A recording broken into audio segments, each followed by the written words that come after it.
Convido você a abrir a Bíblia no Evangelho de Lucas, capítulo 23, versículo 33.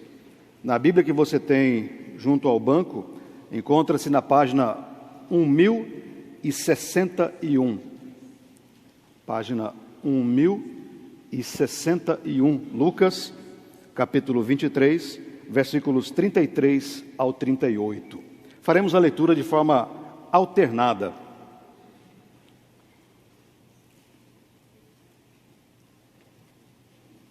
Assim diz a palavra do Senhor. Quando chegaram ao lugar chamado Calvário, ali o crucificaram, bem como aos malfeitores, um à direita, outro à esquerda.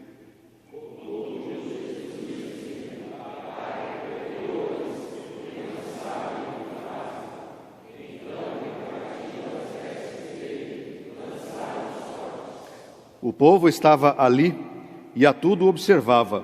Também as autoridades zombavam e diziam: salvou os outros, a si mesmo se salve, se é de fato o Cristo de Deus, o escolhido.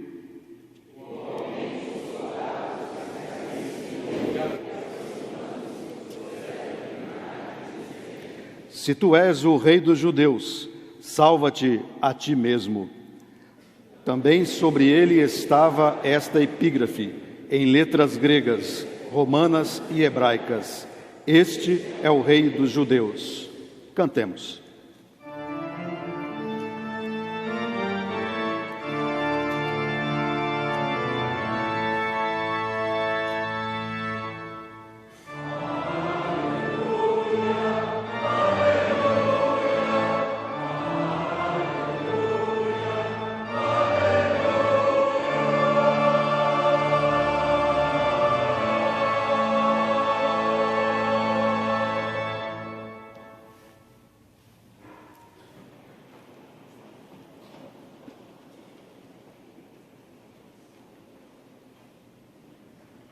Hoje, iniciamos a série intitulada Perdão, Teoria e Prática. A história da humanidade, infelizmente, é marcada por brutalidades e crimes ocasionados por diferentes razões. Há casos emblemáticos na história da humanidade, como o horror que os nazistas impuseram aos judeus, homossexuais e ciganos. É conhecida a história, o chamado Holocausto. Há os crimes de guerra da Chechênia, onde milhares de pessoas foram torturadas e mortas. Do ano 2000 para cá, tivemos uma onda terrorista comandada pelo Talibã, Al-Qaeda, e mais recentemente pelo Estado Islâmico e o Boko Haram, que mutilam, espancam e matam sem piedade alguma. Fora o terrorismo internacional, no Brasil, os noticiários estão repletos de crimes hediondos. Nesta semana mesmo, uma filha foi presa, suspeita até o momento, de matar os pais e o irmão adolescente e de queimar os corpos dentro do carro da família. Parece. A maldade humana não tem fim e muito menos limites. Será que tais pessoas que cometem crimes tão escabrosos devem e podem receber perdão? Será que essas pessoas devem ser perdoadas? E você? Você que está me ouvindo nesta hora, já foi vítima de algum tipo de insulto, de ofensa? Você se lembra de alguém que tenha cometido algo muito ruim contra você? E essas pessoas que fizeram isso com você? Tais pessoas podem ser perdoadas? É sobre isso que eu o convido nessa manhã a meditar. E o faço lembrando que existem pessoas, em primeiro lugar, que possuem a alternativa de não perdoar. Há pessoas que têm a alternativa, e numa linguagem popular, o direito de não perdoar. De 1948 a 1989, os negros da África do Sul foram submetidos ao regime do apartheid. A nação inteira. Eram proibidos de se casar com brancos. Não podiam entrar nos mesmos ambientes dos brancos. Seus filhos e suas filhas não podiam estudar nas mesmas escolas em que as crianças brancas estudavam. Milhões foram humilhados, violentados, presos e torturados por aquele regime, o regime do apartheid. Nelson Mandela foi a expressão maior de todo o sofrimento daquele povo. Exemplo também da violência humana, podemos vê-la na morte de Jesus Cristo, no texto que nós acabamos de ler, que foi uma selvageria. Açoitado, espancado e obrigado a carregar a própria cruz em que seria pregado. Quando lemos as páginas dos evangelhos que narram o martírio de Jesus, não temos a dimensão exata do sofrimento a que ele foi submetido. O filme A Paixão de Cristo, dirigida pelo ator Mel Gibson, tentou demonstrar um pouco o que teria sido tal martírio. Eu sugiro que você veja o filme, caso não o tenha assistido, e o reveja, caso já o tenha feito. Quando olhamos pela perspectiva de quem é a vítima de todos estes atos de horror e selvageria, quando nos colocamos no lugar destas pessoas, destas vítimas, somos levados instintivamente a querer devolver a maldade com a mesma ou maldade maior ainda. Ficamos chocados, ficamos enojados, ficamos indignados. Quem alguma vez já não tenha pensado ou mesmo dito a seguinte frase: se fizerem isso comigo ou com alguém da minha família, você pode concluir, eu mato. Esse é o nosso instinto. Esse é o pecado que habita dentro de nós. Mas a vida não é feita apenas de crimes hediondos. Há situações em nossa vida que nos fazem sofrer da mesma maneira. Todos os dias somos vítimas de alguém. Todos os dias há alguém, cometendo algo contra nós. Todos os dias há alguém nos ofendendo. E pior, pode ser que o seu agressor seja alguém do seu círculo de intimidade. Isso é muito comum. Talvez você carregue no coração uma grande mágoa de seu pai por uma situação que não foi bem resolvida. Talvez você esteja convivendo com uma grande dor ocasionada por algo que a sua mãe lhe tenha dito ou feito. Talvez, enquanto você me ouve nesta hora, esteja se lembrando de alguém que lhe tenha feito muito mal. E cada vez que você se lembra disso tudo, uma grande dor e angústia invade a sua alma. E a resposta mais natural à violência é a devolução dela. Nelson Mandela e todo o povo sul-africano tinham diante de si a alternativa de se vingar de seus opressores. Mahatma Gandhi tinha a alternativa e talvez o direito de se vingar dos ingleses. Jesus Cristo, que foi martirizado, também tinha a alternativa de se vingar dos fariseus, hipócritas, dos escribas, do povo judeu e mesmo do Império Romano, que pelas mãos de Pôncio Pilatos lavou as mãos por ele. Jesus tinha a alternativa da vingança.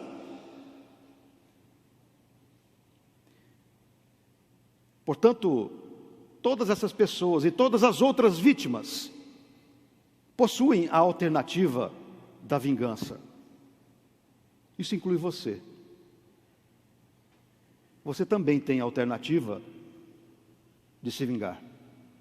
Você também tem a alternativa, e talvez lá no seu íntimo você possa dizer, o direito de me vingar. Mas não foi isso que aconteceu. Todos eles, Mandela, Gandhi, o povo sul-africano, Jesus Cristo e milhares de anônimos fizeram opção pelo perdão. Todos escolheram a não violência para combater a violência, seja ela de que natureza for, verbal ou física. E por que fizeram isso? Por que optaram pela não violência e pelo perdão? Talvez, creio que não, mas talvez alguns deles tenham lido Tertuliano, bispo do cristianismo dos primeiros séculos, bispo da cidade de Cartago, quando Tertuliano disse: se você quer ser feliz por um instante, vingue-se. Mas se você quiser ser feliz por toda a vida, perdoe.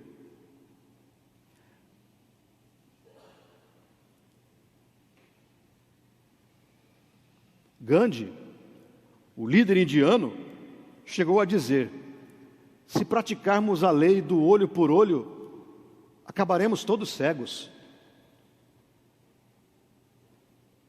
Todos possuem instintivamente a alternativa da vingança. Mas Jesus, ao ser questionado quantas vezes devíamos perdoar, respondeu 70 vezes 7. Mas não é que devamos fazer a conta, a ideia é que seja sempre, sempre. Não importa o que tiverem feito a você, perdoar é sempre a melhor alternativa, sempre.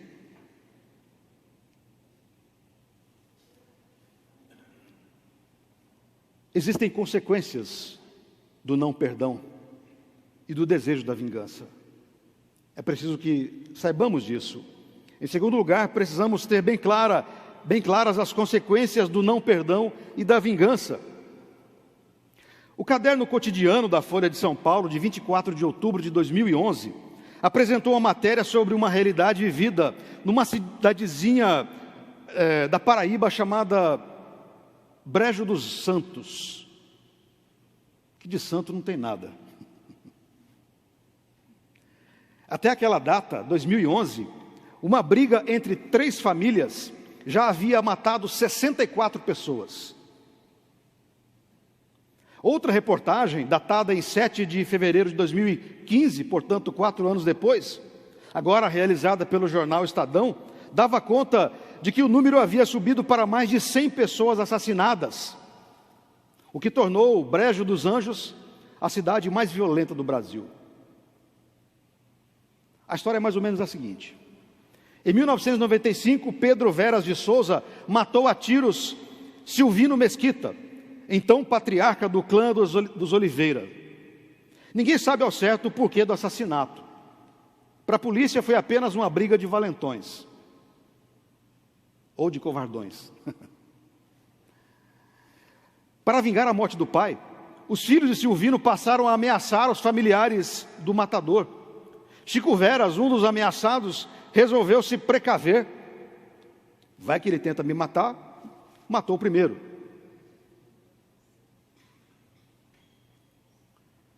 E matou Grimalce Mesquita, filho de Silvino. Assustada e em menor quantidade de membros, a família rival Oliveira fugiu e veio para São Paulo. Juntou o dinheiro para poder vingar as 2 mortes. E a matança começou. Com a ajuda de pistoleiros contratados, segundo as investigações, as famílias, veja o grau da doença, as famílias compravam uma apólice de seguro para os seus membros. Caso algum fosse morto, o dinheiro da apólice era para contratar outro pistoleiro para matar o outro da família.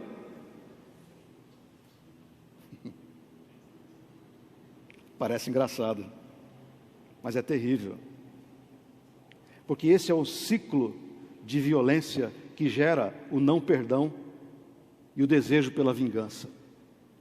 As consequências do não perdão é a geração da mais violência.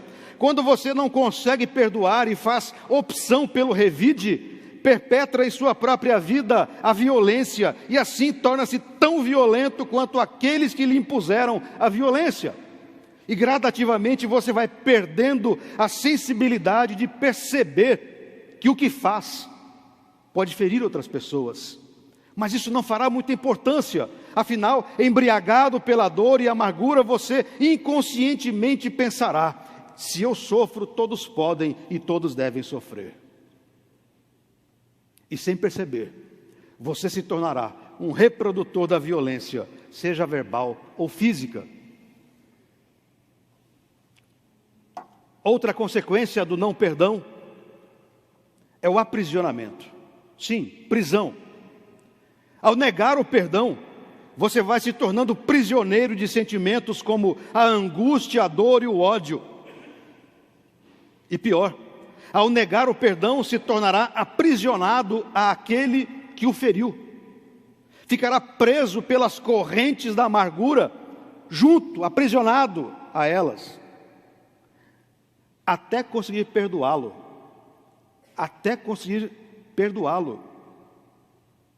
Ele ficará com as chaves da sua felicidade. Ele será o seu carcereiro. A pessoa que você não perdoa torna-se o seu carcereiro, carcereiro da sua felicidade.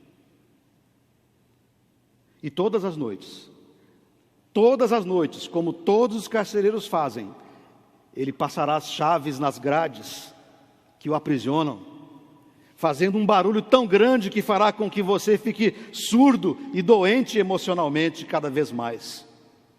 Enfim, enquanto não perdoar, você ficará preso a quem lhe fez o mal, ainda que tal pessoa nem ao menos se lembre do mal que lhe causou, porque só você sofre. A dor será apenas sua e não dele. A angústia será apenas sua, apenas você a sofrerá, se não perdoar. Outra consequência é o adoecimento. Já não são novidades as descobertas que a ciência tem feito sobre as doenças que a falta de perdão ocasiona: estresse, hipertensão, infarto e inclusive o câncer. Há estudos a respeito disso, sérios. Fora o azedume.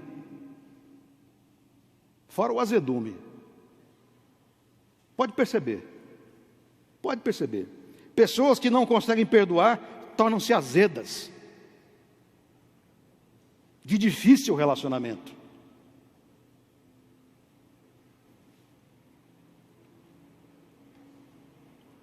Para perdoar, querido irmão, querida irmã, é preciso que saibamos, em primeiro lugar, o que não é perdão. Em terceiro lugar, o que não é perdão. Muito da nossa incapacidade de não perdoar, de não conseguir perdoar, acontece por não compreendermos bem o que seja perdoar. E assim, acabamos criando conceitos distorcidos a respeito do perdão. E esses conceitos distorcidos a respeito do perdão nos afastam de perdoar as pessoas, independente do que elas façam a nós. E assim, como consequência, como eu já disse, permanecemos aprisionados em cárcere emocional. E eu convido você nesta manhã a iniciar uma jornada. A jornada do perdão. Não será fácil. Mas é preciso, para isso, entender o que, em primeiro lugar, não é perdão. Isso facilitará com certeza, a sua forma de agir diante do seu algoz. Em primeiro lugar, perdão não é fraqueza. Você não será visto e tido como fraco. O comum é o instinto. Ele está presente em todos nós. E o nosso instinto animal é o de revidar, sempre. Isso é fácil. Isso é simples. Contudo, dominar o instinto é para os fortes, não é para os fracos. Pode haver fraqueza na mãe que perdoa o assassino de seu filho? Pode haver fraqueza na mãe que perdoa o assassino de um filho? Não, não há fraqueza nisso. Há nela uma força capaz de olhar para o infeliz e lhe dizer: eu te perdoo, você não me aprisionará em meu próprio sofrimento para o resto da minha vida, não. E por esta razão eu te perdoo. Acaso pode haver fraqueza na mulher que perdoa seu estuprador? Não. Muito pelo contrário. Muito pelo contrário. É fraco o homem que depois de ser torturado perdoa seus torturadores? Não. Não é fraco. Pelo contrário, é extremamente forte. Forte por ter suportado a tortura e forte por perdoá-la. Acaso, pergunto, queridos irmãos, o Senhor Jesus foi fraco ao perdoar aqueles que o martirizaram? Ao pedir: Pai, perdoa-lhes, porque não sabem o que fazem? Acaso Jesus foi fraco ao pedir isso a Deus e ao perdoar os seus malfeitores? Sabemos que não. O perdão não é fraqueza, é força. O perdão é uma força que pode libertá-lo da dor, da angústia, do sofrimento e do trauma. Não é fraqueza, é força, é poder.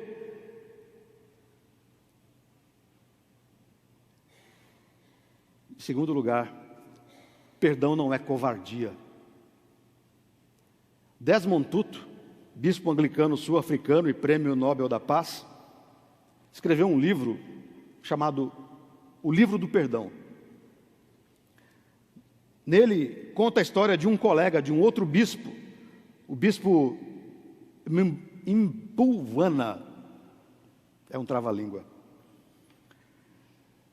Mpuvana, preso como ativista anti-apartheid, foi torturado. O bispo suportou uma série de torturas da polícia branca sul-africana. Desmond Tutu conta que, enquanto estava sendo torturado, o amigo teve um insight divino. No momento exato da tortura, Deus lhe falou ao coração, disse: Mpuvana, disse ele, enquanto estava sendo torturado: estes homens que o torturavam, estes homens são filhos de Deus e estão perdendo a humanidade. Temos que ajudá-los a recuperá-la. Estes homens são filhos de Deus e estão perdendo a sua humanidade. Temos que ajudá-los a recuperá-la. Esta não é, meus irmãos e minhas irmãs, definitivamente uma atitude de covardia. Muito pelo contrário, revela uma grande coragem. Eu recomendo seriamente que você leia esse livro, O Livro do Perdão, de Desmond Tutu, aliás, coautoria com sua filha, Mpho Tutu. Outro conceito que devemos deixar de lado para caminharmos na nossa jornada do perdão: perdão não é esquecimento. Perdão não é esquecimento. Já ouvi muito a respeito disso, inclusive sermões. de que o perdão é esquecimento. Já ouvi que o esquecimento é a prova do perdão. Se você se lembra, é sinal de que não perdoou. Isso não é verdade. Não é. Porque perdão não é esquecimento. A vítima jamais esquecerá o que lhe fizeram, e nem pode se esquecer. E você não precisa e nem deve se esquecer do mal que lhe fizeram. Afinal, você não terá amnésia se optar pelo perdão. É um equívoco achar que perdoar é uma forma de dizer: isso não aconteceu, nem me lembro mais. Fingir o esquecimento não é uma coisa saudável, na verdade é negação. E isso fará com que você não avance em sua jornada em direção ao perdão. Portanto, perdão não é esquecimento. Terceiro, perdão não é atestado de impunidade. Quer dizer, então, se eu perdoar, vou estar liberando o agressor. Perdoar não significa que você está dizendo que absolve o agressor. Perdoar não significa que você está pedindo às autoridades que não apliquem a lei ao seu agressor, que não apliquem a lei àquele que o vitimou, e que por essa razão ele fique isento de arcar com as consequências de seus atos. Não. Perdoar, muito pelo contrário, é a atitude de querer que o agressor seja responsabilizado por aquilo que cometeu. Enfim, perdão não é a subversão da lei. Veja o que diz Desmond Tutu nesse livro que acabei de citar a esse respeito. Diz Desmond Tutu: o perdão não exime alguém da responsabilidade pelo que fez.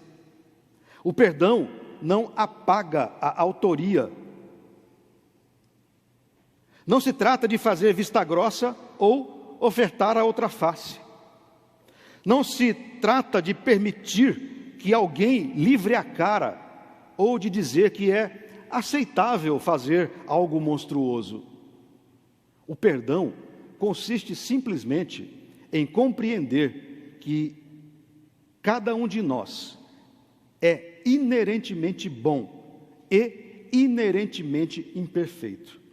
Dentro de cada situação sem esperança e de cada ser aparentemente sem esperança, há a possibilidade da transformação. Um quarto conceito que deve ser evitado nessa jornada: perdoar não é fingir que nada aconteceu. Portanto, sinta-se disposto e desafiado a perdoar. Sinta-se disposto a fazer isso, porque definitivamente perdoar não significa fingir que a mágoa não existe, ou fingir que o ferimento sofrido não foi assim tão intenso, que não foi tão sério como parecia. Não, foi sério, doeu, e continua doendo. E como se diz no popular, perdoar não é tapar o sol com a peneira. Para perdoar, é preciso afirmar, confirmar, enfrentar a dor e o sofrimento e denunciar o agressor. A jornada do perdão só pode ser completada com absoluta verdade e honestidade sobre o que te fizeram. Não cabem mentiras, não cabe a velação e não cabe o fingimento. Isso seria cinismo. E por fim, não é nada novo que eu vou dizer, mas perdão não é uma coisa fácil. Talvez você saiba disso tudo. Talvez essa seja a afirmação em que todos nós concordamos. Perdoar não é nada fácil, mas é libertador. Mas é libertador. E isso faz com que devamos buscá-lo com todas as nossas forças.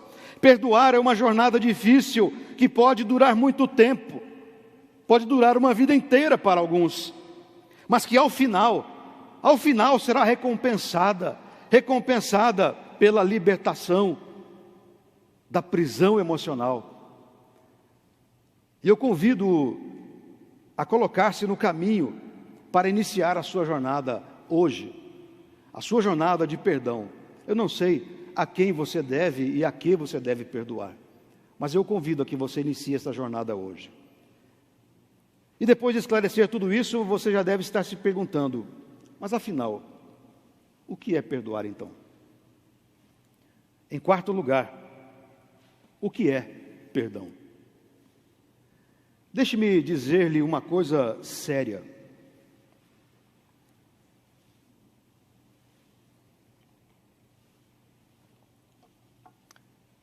Você precisa urgentemente perdoar.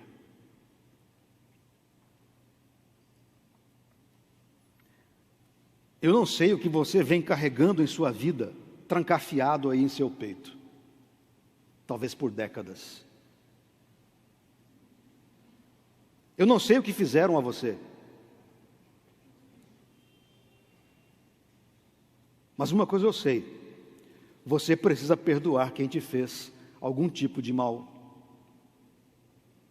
E passo a lhe dizer as razões pelas quais você deve iniciar a sua jornada, a jornada do perdão, hoje, agora. Você precisa perdoar urgentemente. Sabe por quê? Porque perdão é amor próprio. Não é amor ao que o vitimou, é amor a você mesmo. Perdão é amor próprio. O objetivo do perdão não é premiar o ofensor, mas permitir que a vítima siga o seu caminho em paz. Quando você toma a decisão de perdoar alguém, está cuidando da sua saúde emocional. É você quem merece.